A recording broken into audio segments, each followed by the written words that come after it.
हिंगोलीमध्ये पुन्हा एकदा भूकंपाचे धक्के जाणवलेत। गेल्या वर्षभरामध्ये हिंगोलीतला हा 7वा धक्का आहे।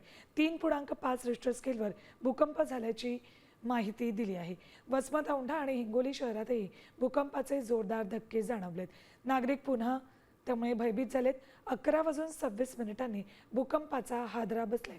हिंगोली, वसमत आणि औंढ्यामध्ये 3.5 रिश्टर स्केल इतक्या तीव्रतेचा भूकंपाचा धक्का जाणवलाय। त्यामुळे नागरिकांमध्ये थोडं भीतीचं वातावरण आहे। 11:26 हे भूकंपाचे धक्के जाणवलेत।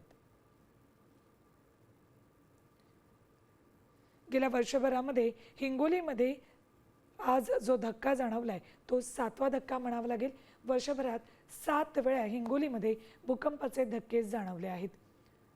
यामागची नेमकी कारणं काय आहेत हे शोधण्याचा प्रयत्न सुरू आहे।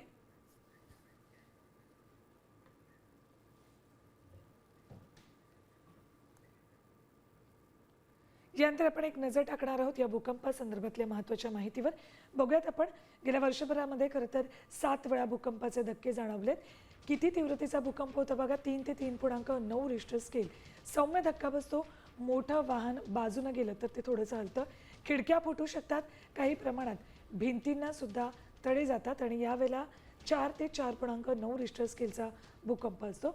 5 ते 5.9 रिश्टर स्केल इतकी तीव्रता असेल तर फर्निचरसारखं जड सामान हलतं, काचा फुटू शकतात। 6 ते 6.9 रिश्टर स्केलचा भूकंप असेल तर इमारतीचा पाया हलू शकतो आणि वरच्या मजल्याचं नुकसान होऊ शकतं।